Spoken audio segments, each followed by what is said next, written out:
उत्तराखंड राज्य को दो मंडलों में विभाजित किया गया है, जिनमें से कुमाऊं मंडल एक है, जो अपनी सांस्कृतिक विधाओं को स्वयं में समेटे हुए है। इससे संबंधित बहुत सारे ऐसे पहलू हैं जिन्हें जानने की जिज्ञासा अक्सर हमारे मन में रहती है। इस सीरीज में हम बात करेंगे बद्रीदत्त पांडे द्वारा लिखी हुई किताब कुमाऊं के इतिहास के बारे में।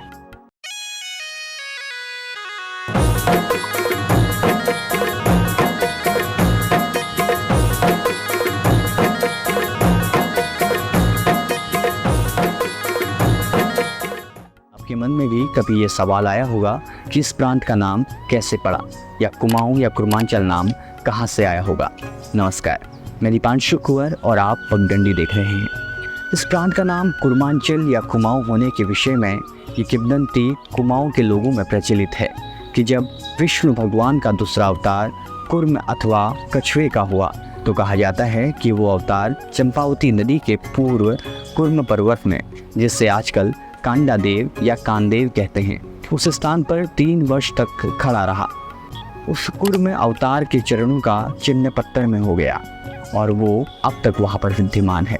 ऐसा कहा जाता है कि तब से इस पर्वत का नाम कुर्मांचल पड़ा, जिसे कुर्म का अंचल भी कहा जाता है। कुर्मांचल का प्राकृत रूप बिगड़ते बिगड़ते कुम बन गया और वही शब्द कुमाऊं में परिवर्तित हो गया। पहले यह नाम चंपावत तथा उसके आसपास के गांवों को दिया गया, तत्पश्चात ये तमाम काली कुमाऊं परगने का सूचक हो गया और काली नदी के किनारे प्रांत चालसी, गुमदेश, रेगढ़, गंगोल, खिलाफती और उन्हीं से मिली हुई ध्यानीरो आदि पट्टी पर भी काली कुमाऊं नाम से प्रसिद्ध हो गया।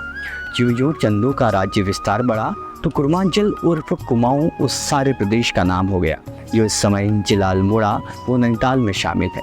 अंग्रेजी राज्य में तो किस्मत कुमाऊं में भी कभी देहरादून जिला भी शामिल था, पर वास्तव में कुमाऊं प्रांत से जिस मुल्क या प्रदेश का बोध होता है वो अल्मोड़ा और नैनीताल के पहाड़ी जिले हैं। इस समय परगना काली कुमाऊं में गंगोली और चौगरखा भी शामिल है, पर गंगोली और चौगरखा के लोग वास्तव में कुमैये नहीं कहे जाते, वे गंगोला और चोलिये कहे जाते हैं। पहले परगना काली कुमाऊं के लोग ही ठेठ कुमैये कहे जाते रहे हैं, किंतु अब ये शब्द अल्मोड़ा और नैनीताल के तमाम लोगों के लिए भी काम में लाया जाता है। चंद राजाओं ने ही इस नाम को सभी लोगों में प्रख्यात किया था। सब लोगों में ये बात प्रचलित है कि कुमाऊं का नाम कुर्म पर्वत के कारण पड़ा, पर ठाकुर जोत सिंह नेगी जी हिमालय भ्रमण में लिखते हैं कि कुमाऊं के लोग खेती व धन कमाने में सिद्धहस्त थे। वे बड़े कमाऊ हैं, इसलिए भी देश का नाम कुमाऊं हुआ। और भी आप कह सकते हैं कि काली कुमाऊं का नाम काली नदी के कारण नहीं बल्कि कालू तगाड़ी के नाम से पड़ा, जो कभी वहाँ का शासक हुआ करता था। देवदार और बाँस की घनी काली झाड़ियों से भी इसका विशेषण काली से जोड़ा गया, पर ये दलीलें निराधार सी ज्ञात होती हैं। चंद राजाओं के समय ऐसा भी हमें मालूम होता है कि कुर्मांचल में 3 शासन मंडल हुआ करते थे। पहला काली कुमाऊं, जिसमें काली कुमाऊं के अतिरिक्त सोर, सीरा, अस्कोट भी शामिल थे। अल्मोड़ा, जिसमें सालम, बारामंडल, पाली तथा नैनीताल के वर्तमान पहाड़ी इलाके थे। और तीसरा तराई भाबर का इलाका या माल। ये शासन मंडल उस समय थे जब चंद राज्य चरम सीमा को पहुंच गया था।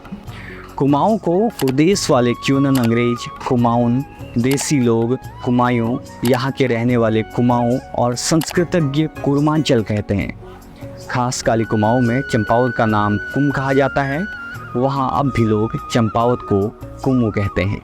ये था हमारा कुमाऊं के इतिहास का पहला एपिसोड।